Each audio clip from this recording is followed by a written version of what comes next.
Sam Altman predicts that 95% of what marketers do today will eventually be handled by AI. And Microsoft claims that copywriters are right at the top of the replacement list. So are we in trouble? Or is there a way to actually future-proof your marketing career? For this episode, I sat down with Ryan Law, our director of content marketing, to break down his 6-point defense plan against getting replaced by robots. We didn't just talk about prompts. We argued about the death of Skyscraper content, why taste is becoming more valuable than technical skill, and why marketers need to learn how to be more like rockstars. If you want to have a job in 5 years, this is the episode you need to watch. Let's get into it, and don't forget to hit like and subscribe to support the show. Ahrefs Podcast. The most important thing, I think, and I'm sure you'll have lots to say on this topic, Tim, embrace the threat posed by AI. There's a lot of hype and misinformation about the threat posed by AI, but I do think there is actually some threat posed to many people's careers if they don't do anything about it. The first and most obvious risk is obviously that AI will just do your job wholesale for you. It will just come in and replace you, and that'll be the end of it. I don't know if you saw this research from, I think Microsoft put it out. They basically tried to see how good is AI in its current form at doing all the responsibilities of different jobs. And they then ordered them by the ones that were most effectively replaced by AI. And it was great for me to read this because obviously my career and myself as a writer and author, I was right at the top of that list. AI does a very good job, according to this research, of doing the things that I spend most of my time doing. Same goes for proofreaders, technical writers, PR, there's like sales enablement in here as well. Microsoft believes that these jobs can already be done to a decent level of competency by current state of AI models. Again, to play devil's advocate, Microsoft, they own a stake at OpenAI or something, so they're kind of incentivized to boost the hype. But yeah, I'll be playing devil's advocate here. Well, even speaking of OpenAI, another person who's very famously said, this was a quote from Sam Altman, 95% of what marketers use agencies, strategists, and creative professionals for today will be handled by AI. Now, obviously, his job is basically he's the front man, he's the generative AI hype man. But even if we don't believe this to be true, I think it's always worth thinking, is there some world where part of this is true? Good idea not to write it off wholesale. And that brings me to the second risk. Something that I think is much more likely is that people using AI will actually take your job. They will be able to outclass you in some dimension of the thing that you do. We did a bunch of research at the start of the year. I think it was about 900 marketers we surveyed to see at the point in time how they were using generative AI, particularly in their content marketing. And I was very surprised by this. I still know lots of very reticent, reluctant content marketers who think, I will write things by hand. Human written content is by far the best.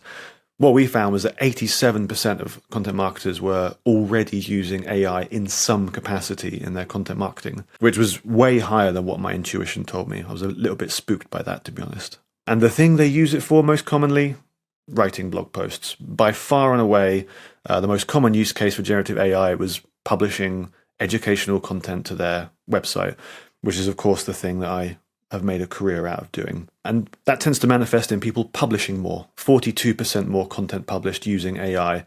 I think publishing frequency is obviously a huge deal in content marketing. So if you can get 42% more of the same caliber of article out the door for the same cost, that's a bit of a no-brainer in most cases. Which isn't something that your survey asked for. Was it same caliber, same quality? Well, or not? People thought it was. At least the majority of people thought that the AI content and the human content ranked roughly the same. They didn't see any discernible difference in performance between the two things. Obviously, that's a world away from, is this actually good? Would you be proud to put this out into the world? But at least in terms of generating traffic, rankings, that kind of thing, most people thought it performed equivalently to the human content. Again, to play devil's advocate, show me a writer who thinks their content is bad. Everyone who publishes an article automatically thinks that their article is good, because otherwise, if it's bad, why publish it? So I think a lot of people are delusional about the quality of their content in the first place. I was, and I probably still am, delusional about the quality of some of my output. So do we trust people to gauge what is good quality content, what is bad quality content? I don't know. Everyone has different standards, and this is why some companies and some publications are widely regarded as being great at creating content, like ourselves, to pat ourselves on the back a little bit. And some companies are publishing just as many blog articles, which they think are good, but no one is paying attention. Why? Because probably it isn't that good. But please continue. The third risk, I'm not sure we need a third risk at this point, but AI will just render your job irrelevant. It will make changes to the world and the economy at large such that the thing you do is no longer important or consequential. And I want to talk about this because I have felt this very personally. We've seen the great decoupling this year. One of the few tried and true things we could always depend on in SEO was that you publish good content, you will see clicks and traffic go up over time. And what we saw very quickly this year was that basically being reversed. We saw massive growth in impressions to our content and a massive decline in the clicks it was getting from organic search. That was kind of new terrain for me. I've never experienced that before in my career. And from our research, at least, we think AI overviews are probably the biggest culprit at play here. Obviously, the research we did, and we've talked about this before, if you see an AI overview appear in the SERP, it's the equivalent to the number one ranking article losing over a third of the clicks that it would otherwise get from search. So you can do the best possible job, write something amazing, rank number one, and suddenly 2/3 of the traffic is available to you that you used to have. And I suspect this is probably even worse now since people have gotten used to AI overviews. And I know from our blog as well, 21% or so of our ranking keywords have an AI overview on them. And they're quite often some of the highest volume keywords as well. So these are things that would traditionally drive most of our website traffic. Quick plug of Ahrefs. You can filter your own keywords that your blog or website is ranking for, and you can see which ones trigger AI overview widget and see how much of your kind of keywords that you want to rank for is being jeopardized. Am I pronouncing it correctly? With the jeopardized. Yeah. Exactly. Jeopardized. Thank you. English as a second language with Ryan Law. No, I think I'm clever, and I realize all the people at Ahrefs I'm talking to are talking to me in their second language, and I realize I'm not as clever as I think I am. So anyway, all that to say, I think there is some level of risk with AI, right? I think most marketers do have to do something with AI. They have to address it and identify the risks in some capacity. We can't just bury our head in the sands over this. Let me quickly recap before we move on to the second point in your kind of presentation. I do think that the biggest risk is getting replaced by people who can use AI to their advantage, who can prompt well, and I would say people who have taste and who are able to guide AI to the point of creating this good content. This is what I was alluding to when I said that a lot of people are delusional by the quality of their content in the first place. If you don't recognize what is great content and what is like amazing content and what is mediocre one, you won't be able to guide AI to help create great content for you. But if you are at the level where you understand what good looks like, and you can kind of prompt your way or even create an automation that would create content of that quality that you need, you essentially have a superpower. So so far, I don't see AI completely replacing people. I don't think the automations are at this level. We didn't fire anyone at Ahrefs marketing department because their job was rendered completely unnecessary with AI. Once this happens, I will be sure to let everyone know that it happened, guys. We're in trouble. As for people who know how to use AI and who have this sense of like what quality looks like and they can get this quality from AI, that's definitely something everyone would be looking for. And the final risk of AI just killing some industries and some marketing channels in our case. So the thing is, AI still relies on someone's content a lot. So as far as we know from all the recent studies that were done, LLMs by themselves, when they're not doing this like RAG, when they're not pulling information from other sources, they hallucinate a lot. So they need to be grounded with real information. This is why there's all this hype around AI models using someone's search API to pull the search results, get information there, and then regurgitate this information. So we still need someone to put this information out for AI to use. So yeah, even if you're not getting traffic itself, you still need to be creating great content with great signals. Like the search engines and the AI models should be able to see that this company is creating content that we want to use. So I do think the job of content marketers and copywriters would persist. At least a couple more years, and then we'll see where technology goes next. Let's go to your second point. So my second point, now we've articulated our fear of AI. What is a good practical application of AI? What are some actually useful things we can do with it? Because a lot of the use cases I see, too broad, too vague, not actually helpful. But I think there are useful things we can do. Something I see a lot, problem I've ran into myself in the past, is just asking and expecting too much from AI. Saying something like, write my next blog post for me, automate my LinkedIn posts, create my monthly performance report. AI can make things that look like those outcomes, those outputs, but they're not good because there is a huge amount of context and knowledge and understanding smuggled into these things that AI is just not going to do a good job at. And actually, most people can't do a good job at these things off the bat without a ton of guidance and input. So it's not a good way of using AI. I much prefer this framing that I stole it from Will Reynolds of Seer Interactive. He asks himself, how much of my job is a checklist? This is his kind of rubric for working out how at threat he is from AI. Because obviously checklist tasks are simple, repeatable units of work that you do over and over and over again. And AI is very good at exactly that kind of thing. But obviously, we can then actually use AI to automate those parts of our work for ourselves and free up our headspace for the more fun, creative stuff. Even in my job, where I have a ton of creativity and autonomy, do loads of fun things, I still have a lot of drudgery I do have to wade through day in, day out.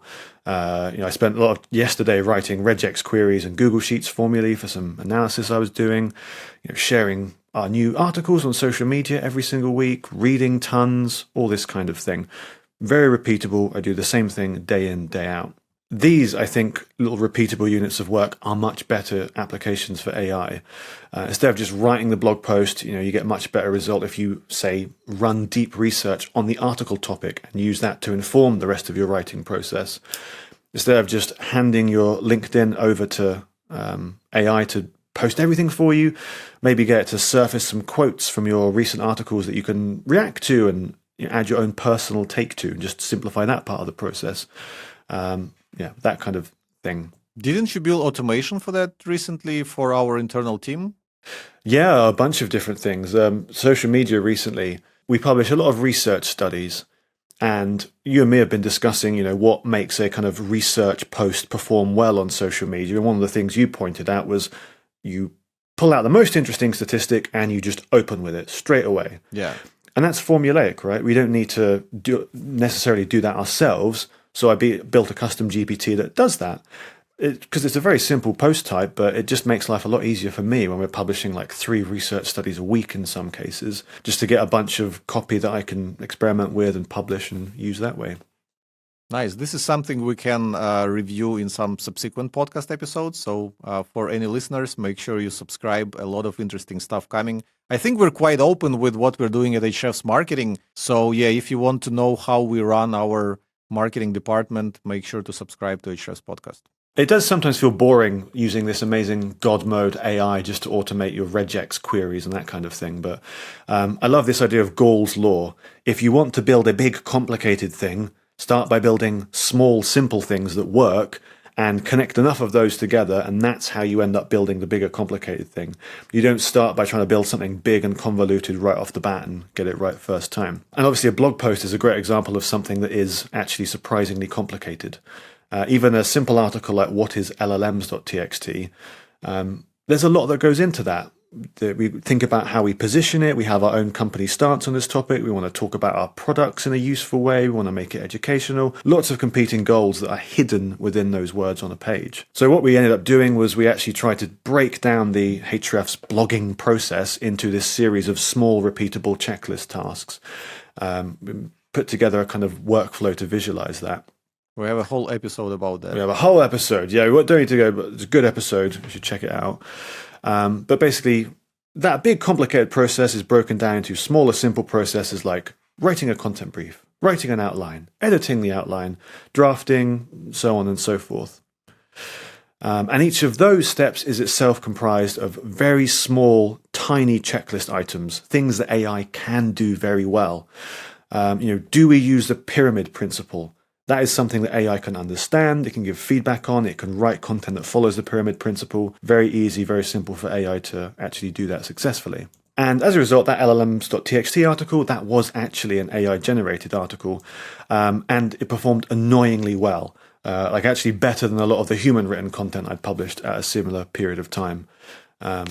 22,000 views almost at the time I put this together, and traffic not just from search but also from social media and from direct sources, like actual human beings read this and discussed it and got value out of it. But I guess the key thing to mention here is that you published it with AI, which took you a lot faster than if you were to write it from scratch yourself. So this is the key. How much time do you think you would need to spend to write it from scratch? And how much time did it take you with your kind of AI workflow? Yeah. So the AI workflow, it took me probably 2 hours end to end to get it done, going from literally nothing to having a publish ready article. And for how long a normal article takes, well, our publishing goal is 9 articles a quarter. So most articles take multiple days to do and get right. And that's a good job if you've done 2 articles in a week, for example. Yeah, we're talking going from several days probably to a couple of hours,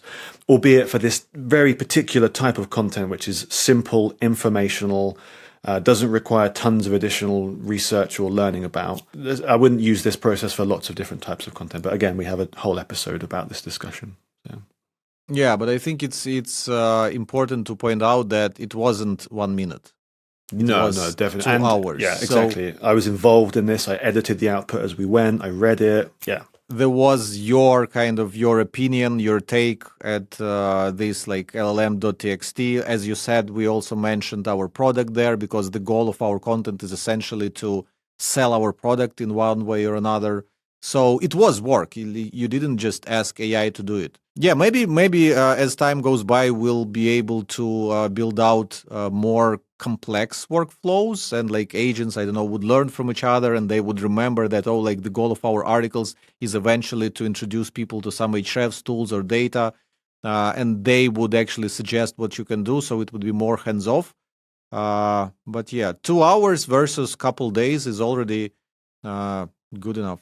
Now, you've already talked about this point. I totally agree. One of the most important things we can do is develop a better sense of taste. I love the analogy of the spaghetti at a wall machine. I think this is exactly what generative AI is. We've basically made content creation effectively free and infinite at this point. I wrote a post several years ago now about why bother with content strategy anymore when you can publish 10 articles a day? You can just throw things at the wall, see what sticks, cut the stuff that doesn't. And that's slightly exaggerated, but I think this is kind of the world we live in now. Content creation is so cheap, you can make anything. And obviously the big problem with that is most of everything is bad. This has always been true of human creativity. Most of the things even skilled people make generally are bad, are not remembered, are not successful. This is doubly true with AI. The vast majority of things that get made by AI are unremarkable, unhelpful, uninteresting things. So obviously we need somebody who can look at those and actually work out when something is good and nudge those outputs to something that is actually good and useful. I think the value of a marketer in the past used to be, can you get shit done? Can you actually publish things effectively? And also it helps if you have some good taste and judgment. I think it's kind of flipped today. It's so easy to just get things published and made What's much more important is your ability to actually look at this vast universe of possible outputs and say, this is good, this is bad, let's do more of this good thing and less of this bad thing. I don't know, maybe you've seen, there's this amazing viral interview with Rick Rubin, who's this like incredible music producer. He's done the Chili Peppers and Slayer and all this kind of esoteric stuff.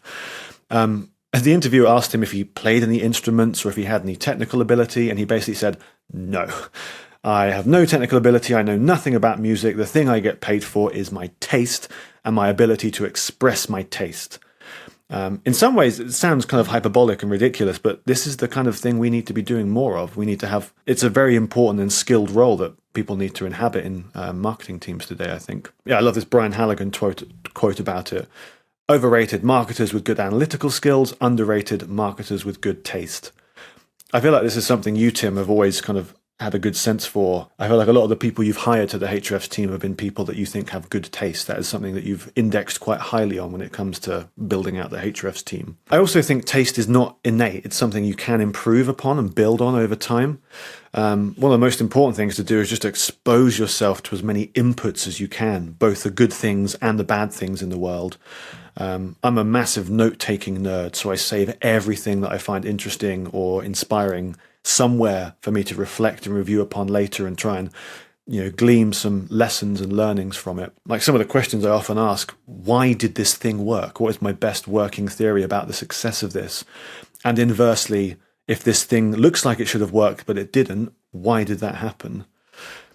What do I like about it? What do I dislike about it? Are there any techniques or devices within its construction that I recognize and I can use in future work? If I were to make my own version of this or make this better, what would I do? How would I change this thing? And then using that to kind of imitate and copy. I think copying quite often gets a bad rep in many ways. I'm not talking about plagiarizing stuff, obviously, but creative people throughout history have been inspired by successful things that other people have made. Musicians playing cover songs, athletes doing famous plays, artists copying all the masters, that kind of thing. Another Rick Rubin quote. It's impossible to imitate another artist's point of view. We can only swim in the same waters. Even if you do set out to copy somebody else, you will end up creating something new in the process because you are a different person coming from a different place with different goals and ambitions. And I think we do this a lot at Hrefs as well. This is something that you do very well, Tim. You are always sharing examples that inspire you or you find interesting with the rest of the team in a kind of public discussion forum so we can discuss them. This was a LinkedIn post about answer engine optimization.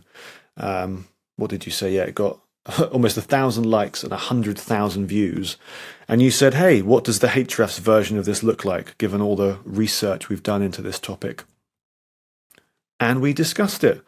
A bunch of us kind of chimed in to share our thoughts about, why did this work? Which parts of it were good? What would we take to make our version of this? Come up with hooks and angles and all that kind of thing. And then we ended up creating a few different versions of this. Again, same format, somebody else's general structure, but applied to our world, our research, our own way of thinking, and creating something new. And it actually performed even better than the original one did. I think this is a good example of like taste acquisition. You had a prediction that if we make a version of this, it will work. That is an intensely useful thing to do when you can basically create anything, being able to see things and predict which ones are going to be more successful. Yeah, I want to add a few things about taste. First of all, this is so amazing. Like everything you're saying, I hope like people are listening and adopting this advice because it makes so much sense. Yeah. When you first hear about the importance of taste, it's very easy to get demotivated thinking that taste is something kind of innate to you, that taste is something you're born with. I don't believe it is true because I think that today Hrefs is able to create amazing content, and a lot of people look at us as the best content in the industry. They follow us for this. We often get compliments for the kind of content we put out as a team, but again, looking back into my first years of blogging, where I was running my personal blog then called BloggerJet, was my content great? No, it's the same content that you shared. You had your articles were terrible in the beginning. Yeah, I absolutely agree with you, but I don't think you have to get carried away just looking at other people's content. but I like your advice to analyze. So something that I do myself with anything that resonates with me, I see like a great article, I see a great ad, I see, I know, a great podcast episode. I'm trying to analyze why do I like it. Well, for me, it is also easy because I am my target audience. We're marketing to marketers and we're marketers. So like to understand our audience, we need to understand ourselves and what moves us. So for us, it's kind of like a bit of a cheat code. But yeah, I always analyze what works on me. Why does this thing work on me? Why does it move me? What are the moving parts? So the first thing is like to see something that worked well. Yeah, like there's a sea of content, but not all of it performs well. And right now it is easy to see what performs well, what doesn't perform well. Once you see something that performs well, you analyze, like, why did it work? What's my assumption? After you analyzed, did your analysis, don't just leave it like that. Do your own thing. Copy it, which is exactly the example that you shown. I saw a post on LinkedIn that was performing well. I had a theory of why it performed well. I was like, we should be able to do the same thing. Like we have even better insights and we're a better authority in the field. And it's a missed opportunity that we are not doing this. And we kind of quote unquote copied this post. It was like an entirely unique post. It didn't take anything from the original post, but kind of the topic and the angle. All content was unique. It was us. We made it our own. And it performed well. But sometimes it wouldn't perform well. So this is the equivalent of throwing spaghetti at the wall. You see something cool, you analyze, you make your assumption, you replicate it in your own style, you get it out there, you see how it performs. And the more times you run this cycle, this is how you develop the taste. Because with each of this cycle of seeing something cool and trying to replicate it, this is how you develop your taste. So yeah, this is very important, and I'm hoping that people are listening and embracing this advice. I love that. Something I've learned a lot actually from working with you and Hrefs generally. There's a limit to how much theorizing you can do in your head. There is no better substitute for actually just doing the thing, putting it into the world and seeing how the real world responds to it. So next point. I think something that gets in the way of... Wait, one quick plug. Quick plug. You know, as you know, I'm actually writing a book about our marketing philosophy at Hrefs, which hopefully will go out sometime around summer. And I actually have a chapter about copying other stuff. And I'll give a lot of examples because a lot of the things that people think that came kind of directly from Hrefs, it was a copy of something I saw at another company. But in the process of copying it, it became unique. And those other companies cannot even like point a finger and say, oh, they copied it because we made it so unique to ourselves. So yeah, copying other successful work is a great thing that everyone should be doing. One of the biggest barriers to actually using AI in your career in a helpful way is actually yourself. It's your own kind of rigid sense of identity of who you are and the things that you do. Right back at the start of my career, this is the type of content that performed very well. So this is the ultimate guide to SaaS pricing models, strategies, and psychological hacks. You've probably seen content like this dime a dozen, especially a few years ago. We're talking 10,000 words, every long tail keyword you could imagine crammed into the headers, on-page navigation, archetypal skyscraper content. And it performed extremely well. This was the type of content that got my company disproportionate results. This is what I got known for. It became my identity. This was how I kind of thought about and sold my services to other people. And I became Skyscraper Man as the back of that. And I still see lots of writers from that era who still conceptually think of themselves as Skyscraper Man. I actually had an amazing conversation at Evolve after giving this talk from somebody who says, hey, I am Skyscraper Man still. This is still me. I'm still doing this for my customers. Do you think I should change? Like, these people still exist and live out there. But the problem is every marketing tactic you do, it waxes and wanes. It reaches a point where it is no longer effective, and you can either cling on to it desperately in the hopes that it will continue to be relevant, or you can do the very, very hard thing of shed your mental identity and try and work out what is the next thing, what is the next best application of your skills. For my career, when I joined Animals, content marketing agency, this was the type of content that was then in ascendance, what we call thought leadership content. mental models and opinions and 2x2 matrices and writing that was actually pretty pretentious with hindsight. But again, in some ways, this was a reactant to thought leadership content. People were sick of the overly search optimized. They wanted something, inspiring and educational, personal. So I became thought leadership man. Mentally, I was, sitting in a smoking jacket, smoking cigars, drinking brandy, debating the unit economics of content marketing. But again, cycles happen. Doesn't have the same efficacy today that it did a few years ago, I think. Today at Hrefs, we see very good results from our research content, which we've been talking about. Very simple, short posts, sometimes sub 800 words, but with original research into a topic and a problem that people actually care about. And that can blow lots of other types of articles out of the water. So again, I'm in this process of recalibrating and thinking, am I research man now? What are the skills I need to acquire to do that? We can see we've got 87,000 views to that one research article, 1,100 ranking domains from the BBC, from CNN, from The Atlantic, all this kind of thing, from a very simple, very quick bit of content to create. The point is that this is a very natural process. Over time, all marketing strategies lose efficacy. Anything that is useful offers disproportionate results. Other people copy. It becomes saturated. People become blind to it. You end up getting worse and worse results. It's Andrew Chen's law of shitty click-throughs. The thing that AI has changed is that this happens so much faster already. When we can pump out content at 10 times the rate we could in the past, I think we're going to cycle through these different phases faster and faster and faster. If you are not willing to change your identity with that, you're going to get stuck as somebody who does something that is no longer effective very, very quickly.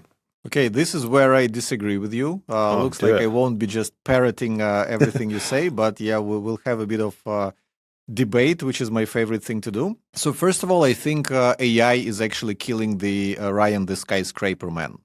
Because the whole idea of Skyscraper, and which I was also quote-unquote guilty of, is you take a lot of information from all the sources that you can find, and you collate it all together into one big, hopefully well-written and hopefully well-organized and well-structured post. I have this story that I'm telling now and then. When I created this kind of post, I think it was called a guide to strategic writing or something, and I think it was like a 10,000 word article where I basically collated all the knowledge I had about kind of content marketing and stuff like that.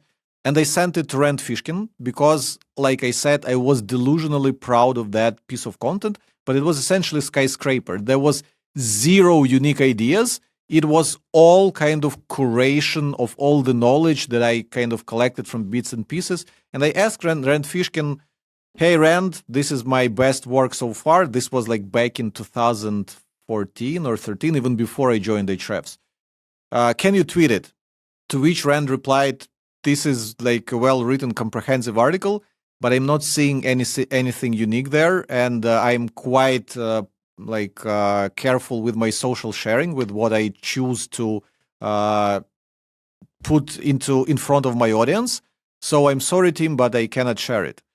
And this was quite a pivotal moment for me, where I understood that skyscraping stuff won't get you anywhere. This is not what people would value you for. Yeah, like you can make a case that there's like Oprahs of this world who are essentially creating information without adding much themselves. Yeah, they're just like a good host. They can squeeze interesting information out of people. That's a completely different conversation.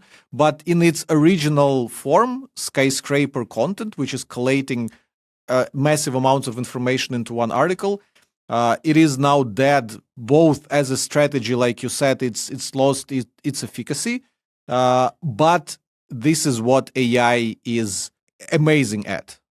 So AI would make better skyscraper articles like than any human, because it is tireless, it can do research, it can check as many sources as you want, and it can improving your article over and over. So skyscraper, forget about this stuff.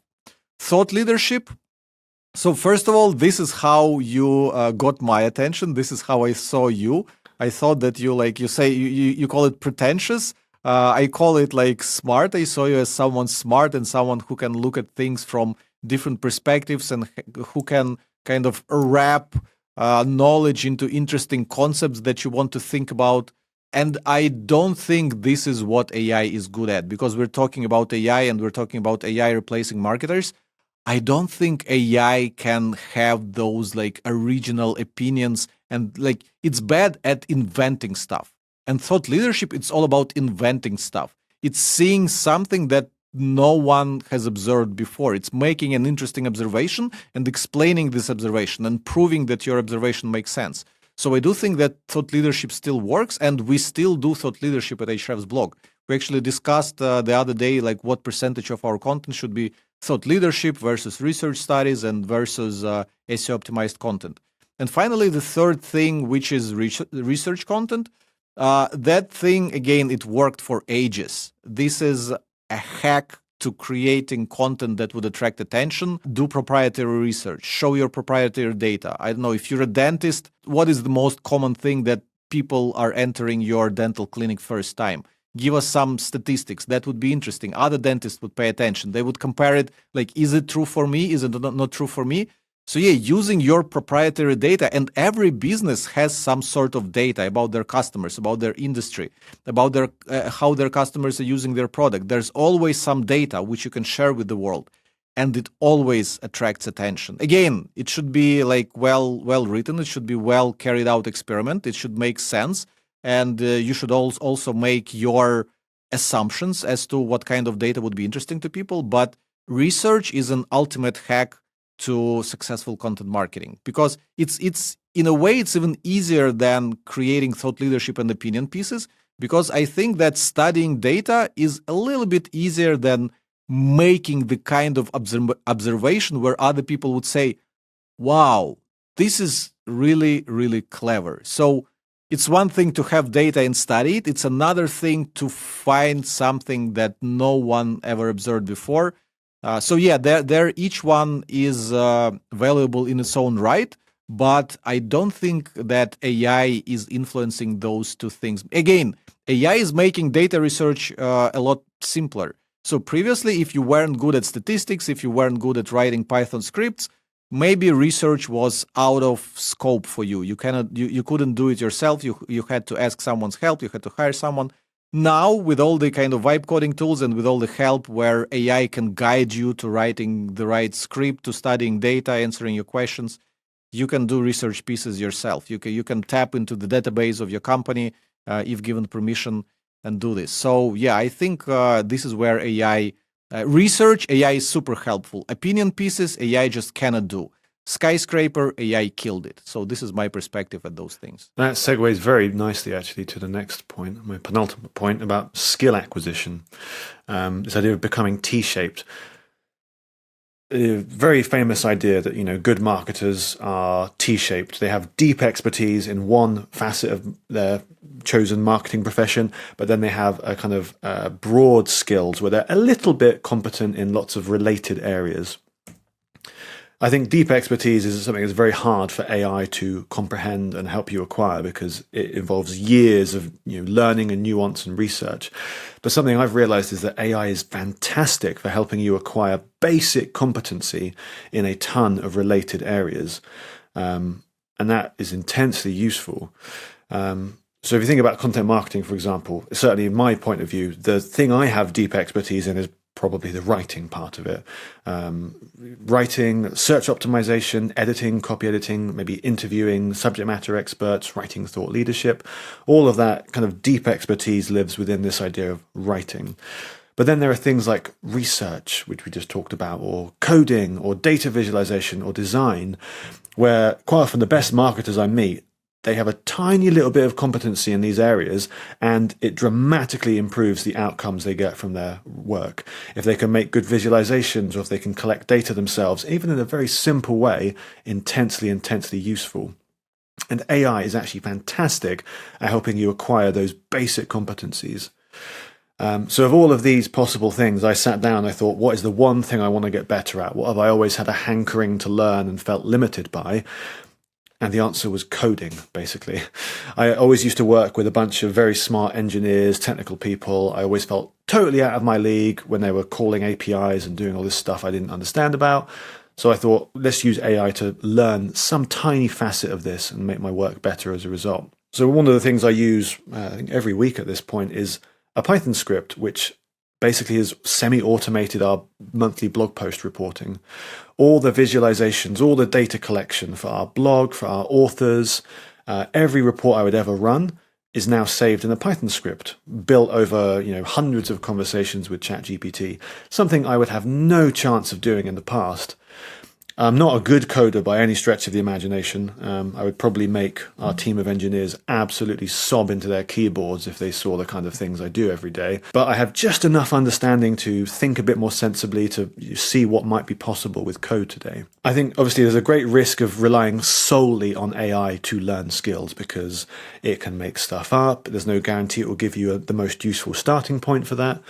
I think it's good to start with what I call professional scaffolding. In this case, I found a course, 100 days of Python, kind of proven, vetted, basic introduction to the basic syntax and language of Python.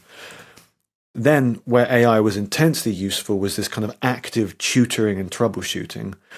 You can ask it to fix your problem, which is great, but I also like to ask it, why did this problem happen? What are the underlying principles that I do not understand that, if I do understand, will prevent this from happening again? It's almost like having an actual person next to you who can walk you through the feedback and help you not make the same mistake again. And my personal favorite application is actually testing and continuing to apply these skills. That's the only way you kind of internalize skills properly, is to use them over and over again. ChatGPT, I love doing scheduled tasks. So at 8 a.m., I get a little Python test. It's kind of based on a Python syllabus, and each day gets a little bit more complicated and builds on the past. And even as I'm doing my work, if I'm doing a process-related thing, I'll often throw the idea into ChatGPT and say, hey, what does a Python script version of this look like? Most of the time, it makes no sense. It's not useful at all. But I think I have like 30 or 40 scripts now which do genuinely useful things, like downloading favicons for 1,000 URLs instantly, whereas I'd have to go manually do that myself. Or learning how to host little interactive tools on my website, which I never knew how to do, that kind of thing. Yeah, I absolutely love the tutoring aspect. I also had my stint into learning Python, as I'm sure a lot of us did. I think it was during COVID, and I took some course. I don't remember, it was Udemy or something else, but I remember I got stuck at some assignment. And the thing is, I was able to find the solution somewhere on like Stack Exchange or like whatnot. So I was able to pass this lesson, but I didn't understand the kind of the code that I used. And at that time, it was before ChatGPT and all that, and there was no one I could ask. Yeah, of course, I could go and try to distract someone on our engineering team and like have them explain me some coding concepts and why like things work like this. But yeah, right now, ChatGPT is such a great tool to explain you what you don't understand and like help you go through these courses, not just like a monkey where you follow their tutorial without understanding it and like get things done, but actually understand the things. And yeah, the actual coding tools seem to be getting better. And just recently, as you know, Dmitry got an account at Lovable to everyone, and he pushed everyone to go and code. So I finally kind of succumbed to the pressure and started vibe coding an application myself. So I spent today half a day creating an application for social media. I won't say publicly what it is, but it's something we discussed internally, something I wanted to see in our own social media management tool. But to produce it at the level of production that we need to sell it to customers, it would take a lot of time, of course, but as a proof of concept, to use it for myself and see if I find it useful, to have this as a script hosted somewhere, I know, locally or something. I think I'm halfway through. I'll see if it would actually do what I wanted to do, but I think I'm 80% there. So yeah, very interesting. And if those tools keep getting better, and as a marketer, you would think, oh, like, I wonder if there's a tool that does this. So instead of going and trying to like trial different tools and see what their interface is and if they do this thing or not, you would probably just code it for yourself and just use it yourself. So yeah, it's SaaS fast fashion. How someone was it like again Sam Altman that said we're entering the era of SaaS fast fashion. But yeah, definitely marketers need to play with those AI coding tools and see if they have an idea of some app or automation, if it can be easily vibe coded. I'm pretty sure that those tools at a level where a lot of things cannot be vibe coded, and I would imagine that a lot of these things, if they work for you, they are not kind of production ready. They're not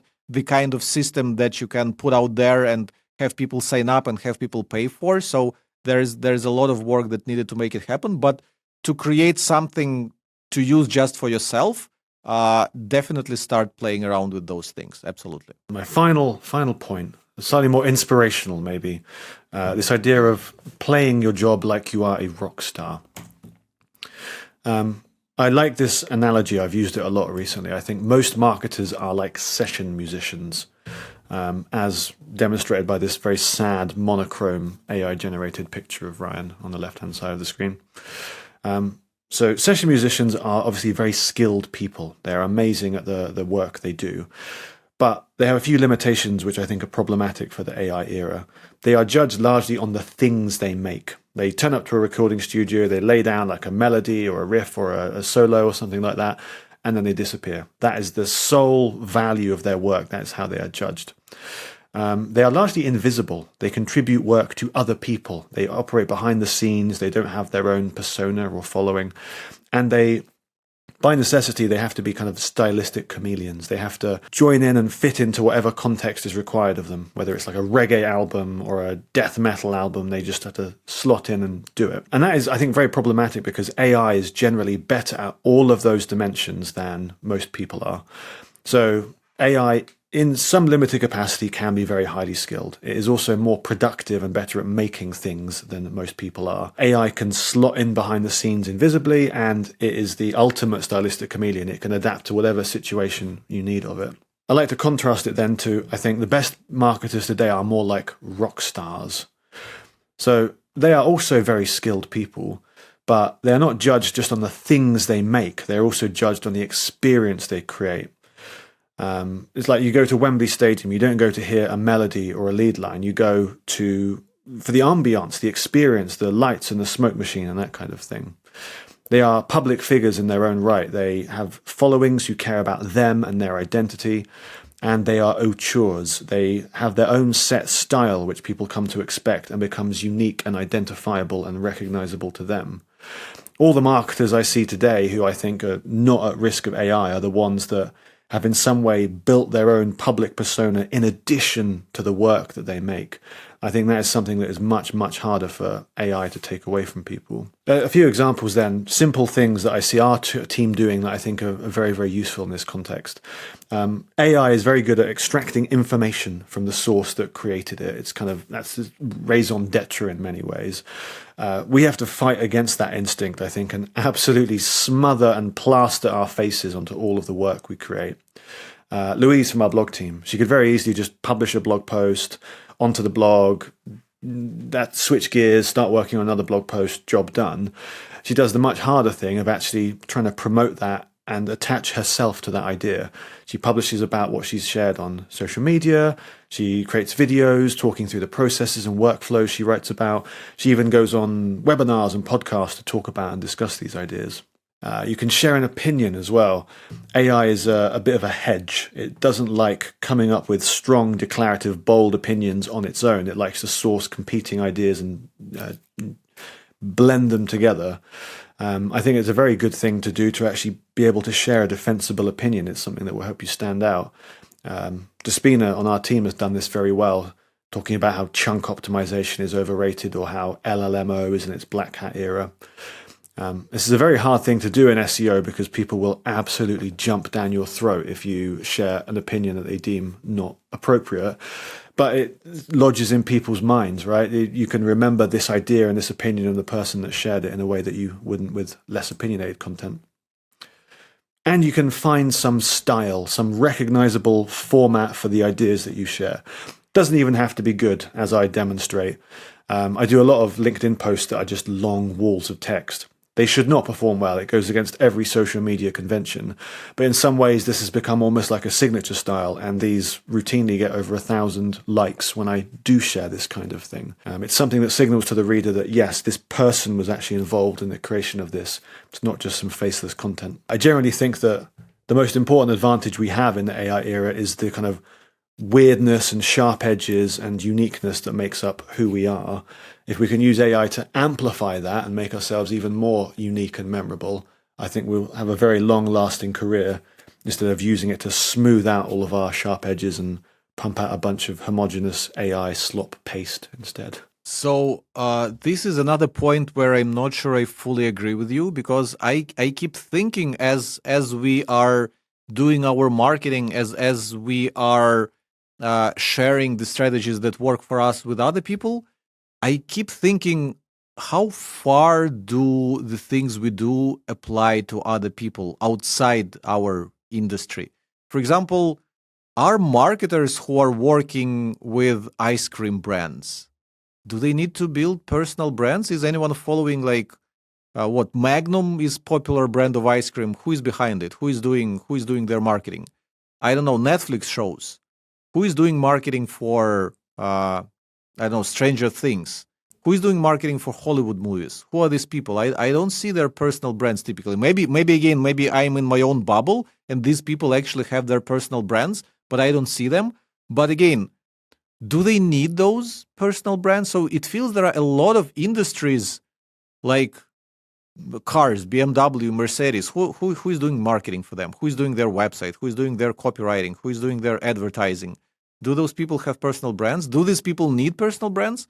So I'm not sure about building the audience and having a personal brand, but what I think is very important, again, because we're talking about retaining our jobs as marketers, increasing our career opportunities and all that. So I would think of yourself and your career as being discoverable. Again, like I said, you are great at marketing ice cream, and maybe tomorrow I'll go and open a candy factory. So I think marketing ice cream and marketing candies should be very related. But how do I find who is doing marketing for this ice cream brand, for that ice cream brand? Who is doing marketing for Ferrero Rocher? How do I find these people if they're not kind of putting themselves out there? So I don't necessarily think it's about building an audience, but I do think it's about doing the bare minimum to be easily discoverable. So if someone wants to hire a marketer of your caliber and with your portfolio should be out there. And like your work, yeah, we have LinkedIn, and I, in theory, can try to search for like marketer at this company, blah, blah, blah. But a lot of people don't put in time to actually talk about their projects and how they participated in them. And I think this is such a kind of hack to career growth and like exposing yourself to opportunities. If people see your track record, if people see the actual things you worked on and the actual results you achieved at this company.